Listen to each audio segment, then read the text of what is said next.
Okay, so palang araw mga teknik at bago tayo mag-repair ng cellphone, actually meron tayong cellphone na i-repair dito. Galing pa ng Pilipinas mga teknik. Bigyan ng pa-repair ang ating kapatiran. Ngayon, gusto ko lang i-introduce itong ating nabiling product schematic. This balis kung siya fast charger pero ginagamit na rin pang diagnose dun sa mga cellphone tab na nire-repair. It's either sira yung baterya, sira ng board, or sira yung LCD. So dito malalaman mga teknik. Actually, na-curious lang ako nung minsan na pumunta ako dun sa mga bilihan ng mga pyesa. Tinanong ko anong function ng ganito. Kaya nung nalaman ko na napakahalaga pala sa buhay ng mga nagre-repair. So, hindi na ako nagdalawang isip na bibili. Kailangan itong unit na to. Mahalaga sa pagdadiagnose sa mga cellphone. Kasi usually minsan pag blackout yung ating mga cellphone, hindi natin alam baka baterya ang problema. Yun ang kaagad nating iniisip baterya or yung charging port, yung board, or LCD lang. So, ita-testing natin to ngayon. So, power on natin. Yan mga teknik. Kung mapapansin nyo siya, oops, yan. Medyo madilim. Yan, kung mapapansin nyo mga teknik, yan meron siyang, bawat port, meron siyang output na 5 volts. Ngayon, dito sa yung mga 00 na yan yung indication nung kung ilang ampere ang binibigay niya doon sa mga cellphone na ating i-recharge.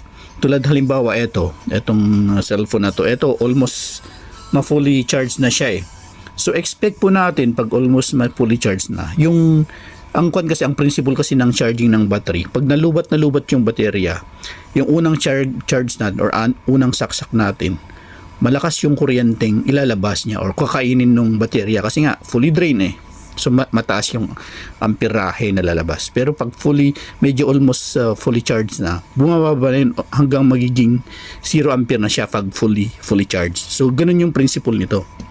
So i-compare ko lang itong cellphone na to dito sa cellphone na i-repair natin, which is nabasa daw to sa katubigan. So una natin munang i-check to. Yan mga teknik. So nilagay ko siya sa port number 1. Ito yung port number 1. Tapos saksak natin to. Yan mga teknik. Kung makikita natin yung status, 99% na po siya mga teknik. Ayan So expect po natin mababa na yung amperahe. Medyo mataas pa. At tingnan lang natin. Sa ngayon, ang lumabas 1.3 agad Tapos 1.2. Tapos nag 1. So expect po natin na bababa po yan. Dahil siguro kaka-initialize lang. Tingnan natin. Ayan, bumababa na siya mga teknik. So nagbabago na siya from 1.2 ampere kanina. Medyo teka lang yan. Pababa na siya ng 0.9. Yan. So, ibig sabihin, yan na lang yung kuryenteng pinapasok niya sa ating cellphone. Hanggang ma-fully charge siya, yan, nagbabago. Tumataas, bumababa. So, okay po yan.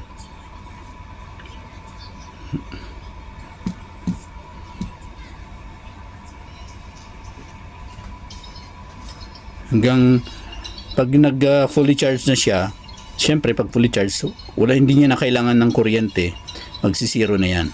So yun po yung principle niyan. Ngayon, subukan naman natin tong isa.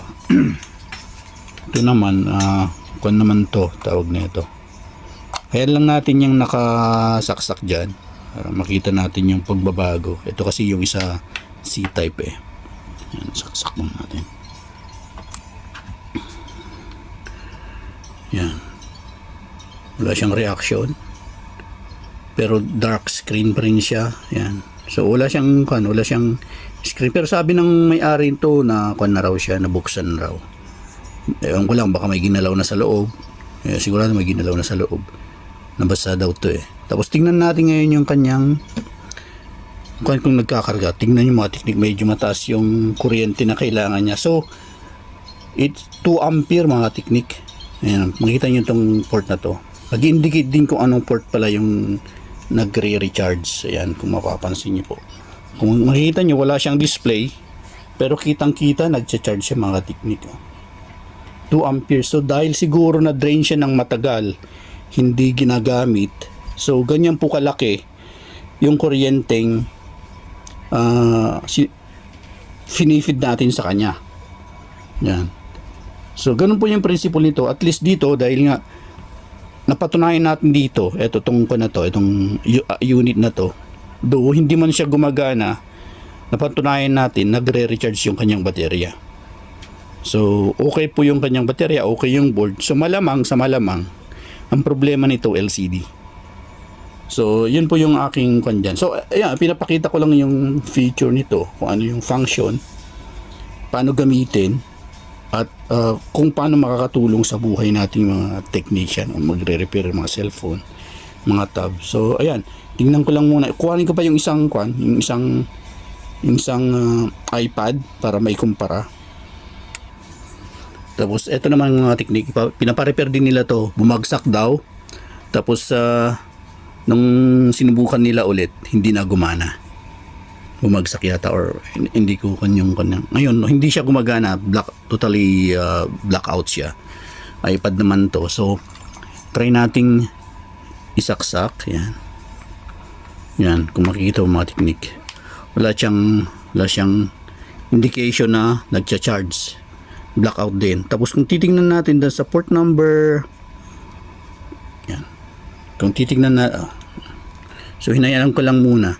Yan mga technique. Kung mapapansin nyo yung dati nating sinaksak, yung number 1 at saka number 4, bumababa na yung kanilang kuryente. So ibig sabihin palapit na silang tumataas na yung charge ng baterya. So 5 volts ang nilalagay nila plus yung kuryente na finifeed niya. Pero itong iPad nilagay natin, kung makapansin yung mga technique, may indicator siyang nagcha-charge. Ayan, nagbi-blink siya. So okay yung connectivity natin, yung port number 3. Pero kung papansin niyo yung amperahe niya, 0.7 lang, 0.7. Ganun lang siya. So ang expected dapat dito, dahil matagal na hindi naka-charge, dapat nasa 2 amperes. So pwedeng nagka-problema sa baterya, pwedeng nagkaroon ng problema sa kanyang connector ng baterya. So yun yung natin, yun yung suspect natin dito sa sa iPad na to. So yun lang, nagkukuhan lang siya sa 0.7 tsaka 0. So hindi po normal yan, hindi po normal.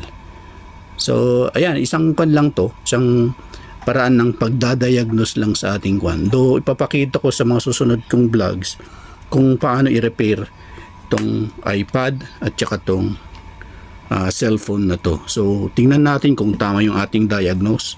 So base dito sa ating diagnose dito, okay yung kanyang baterya, okay yung kanyang mainboard kasi nagcha-charge siya. Kung mapapansin niyo po, yan, yung dating 2 amperes kanina naging 1.8 na lang.